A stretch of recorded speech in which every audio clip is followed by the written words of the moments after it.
a little bit goofy. And once again, people, I want to make you feel comfortable here. Fighting games can be complicated. This matchup will be complicated. We'll bring it with it as best we can.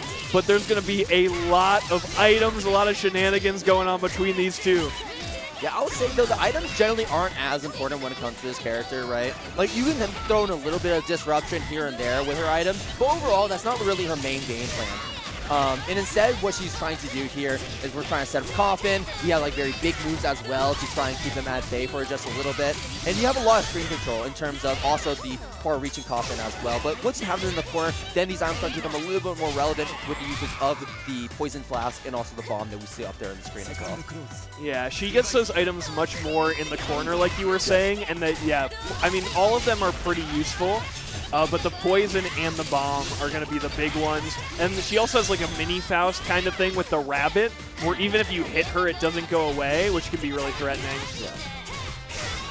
Right now, smorgasbor doing a great job at just controlling the pace of this game, kind of preventing LabyrinthZ from really doing too much here. You find a nice hit with the bounce, but unfortunately not able to get a full combo off it. Great blocks, great patience. Bone Dragon for Bone Dragon there, but raising the dead there for that launch is going to really help out LabyrinthZ. Double item toss, kind of saying LabyrinthZ like, hey, don't come near me. Ooh, able to sneak past the Coffin there. Yeah, with this meter, of course, going to go with the Seer Ender into the IW. Probably the easiest confirm in the game if you have enough meter for it.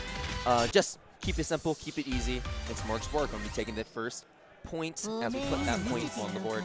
And a very quick game one there, I will say. It feels like smorgasbor is completely in the driver's seat.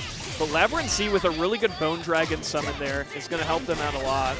Yeah, drawing that first blood, but looks like it won't be that much damage in the long run as smorgasbor is immediately going to be in a combo of their own. And then also going to get a grid break as well.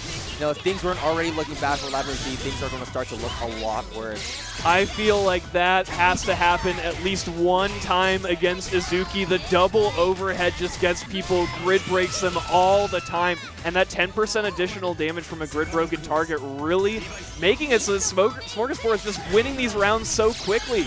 Yeah, and you see that LabyrinthZ also kind of elected to use that 100 meter for a reversal, right? Because like you don't have access to chain shift anymore or anything like that. You don't have access to shield as a defensive option. You can't even assault forward when you're grid broken. So because of that, I feel like LabyrinthZ felt forced in a way to use that reversal option, but ended up getting smoked in the end. And now starting this round with 0 meter in the tank is kind of rough. Was able to get 100 meter here, able to get out, but unfortunately not able to get anything started as smorgasbor was immediately able to recognize the situation and use reversal in response to that overhead. Oh no, the command grab to finish it off. The little sneak there for smorgasbor just to secure that last bit of damage.